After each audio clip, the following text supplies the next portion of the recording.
Hello, and welcome to Uncle John's Cabin. So I'm fresh off completing Hogwarts Legacy. I just completed it about 30 minutes ago, and I want to make this video now. Normally I wait a little bit just to let the experience sink in, but Baldur's Gate 3 is currently downloading, so once that's available to play, I don't think anything's going to get done. So I wanted to make this video now. Just my thoughts on Hogwarts Legacy, and I might touch on the controversy around it at the end. I don't want to go too deep into that, but I do have some thoughts and some opinions.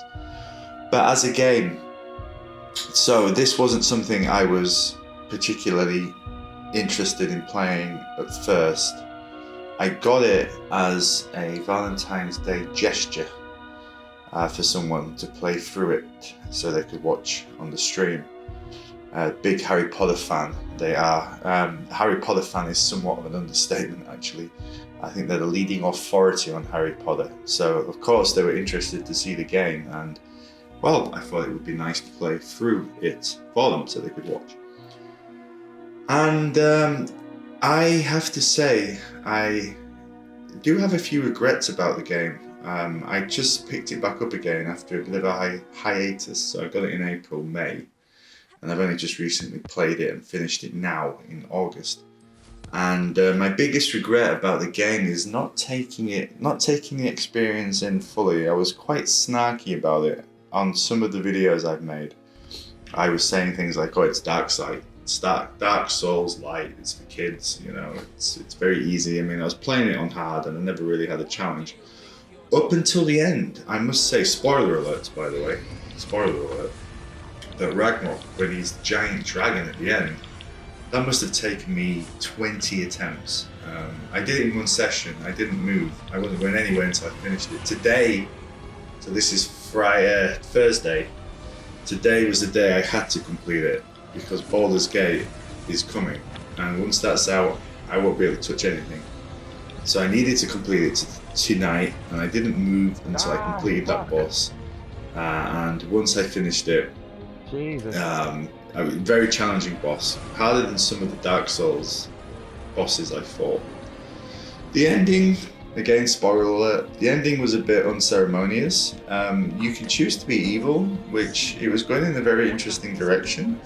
But weirdly, once you finish it, it's very Skyrim. It just says, okay, there you go, that's the ending. You can walk around and explore and do other things, despite the fact that you've just stopped an earth-shattering event and potentially turned evil. Yeah, whatever, school must go on, and you continue. Apparently you can,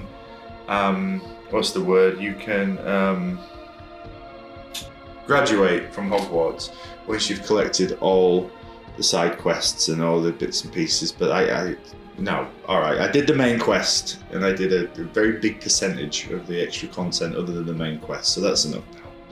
There's no New Game Plus or anything like that. It's done. Right, finished.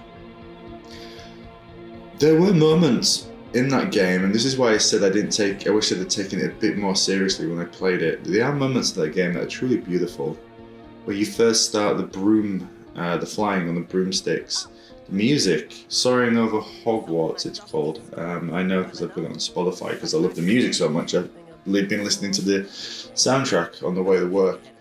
Truly beautiful, soaring through Hogwarts and around the area. Completely well done. Probably one of the most beautiful parts of a video game when you first start flying. Also, there was 2 quests yesterday I think I was playing that finished at the same time, and they both had such beautiful endings. Natty's quest, where she turned into a gazelle to save me. She lost her father from poachers, and her mother's very protective, and there was this real nice bonding session at the end where her mother realised that she is her father's daughter, and she will continue to do these things. Very nicely done. And then Poppy, who actually turned out to be one of my favourite characters, you end up killing poachers or stopping a poacher ring with her, And then there's a really nice bit at the end where you're just talking by a fireplace with a drink about the whole experience. Beautifully done. If you're a Harry Potter fan, God, you must... I can only imagine if I had an ounce of interest in Harry Potter, just how amazing that experience would have been. It would have been truly mind-blowing.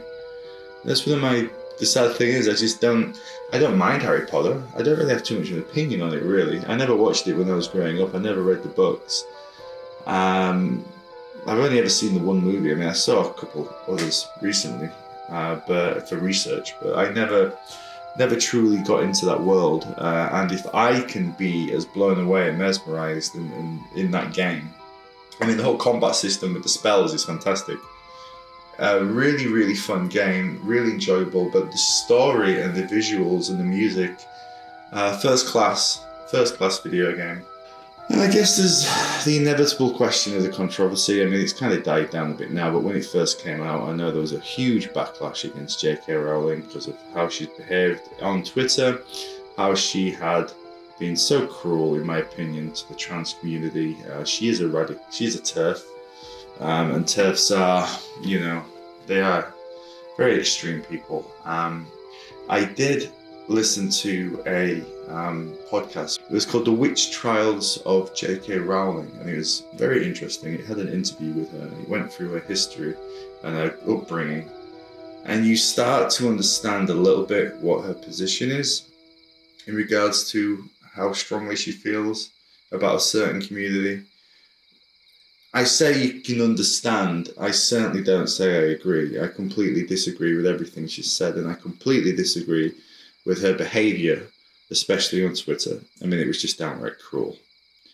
But I could understand what makes her feel the way she does. Maybe it's because I'm a Libra, but yeah. She didn't have anything directly to do with Hogwarts Legacy. She didn't write any of it. She didn't direct any of it. She just got the royalties. So I have paid some money towards her. I mean, I would say separate the art from the artist, but it's a difficult one with this. I know a lot of people, when they were streaming it, were getting a lot of hate from people just like bombing and trolling and saying, how can you play this game? You're transphobic if you play it. It's a difficult one. I think that's a little unfair. Because if people want to play Hogwarts, I mean, this was such an important IP to so many people. Not to me, but to so many people. It really, really was something that they grew up with and is beloved to them. So it's a bitter pill to swallow to know that the author... But then look at me. I'm a big fan of H.P. Lovecraft, and he certainly was no angel. You could say a product of his time, but still, it's easy to say that. So, and then there was a big boycott of this game. Allegedly, there was supposed to be a boycott of this game, but then people that don't like boycotts and also don't particularly like woke culture bought the game almost out of spite, propelling it to be one of the biggest selling games of this year. Should it have been one of the biggest selling games of this year? I would say it definitely had a chance. I mean, it was a beautiful game, really well done. As a non-Harry Potter fan, I still found it incredibly fun, especially the spells. The spells are fantastic. But yeah, I always had that bad taste in my mouth knowing that it's ultimately something that has come from J.K. Rowling. Yeah, it's a tough one. It's a tough one. But my opinion is, this isn't... It is connected to her. But the way it's been made, there's so much representation from sexual orientation to race. There's lots of different... It's almost like they deliberately did it. There's a few non-binary characters in it as well, which I know they were inserted as a fuck you to J.K. Rowling, I'm sure of it. But yeah, I don't want to go on about this anymore. I think this conversation around this game has been spoken about by a lot more informed people with a lot more authority than me to talk on this subject. So I really don't have a valued opinion on this, I guess. But that was just my thoughts about the whole situation. So a great game, finished, done, finitoed. Lots of fun, enjoyable. Now Baldur's Gate, free. That's what's gonna really do it for me. And the good thing about Dungeons and Dragons, it was made by Gary Gygax, who has a completely clean record. At least I hope. Anyway, that's it.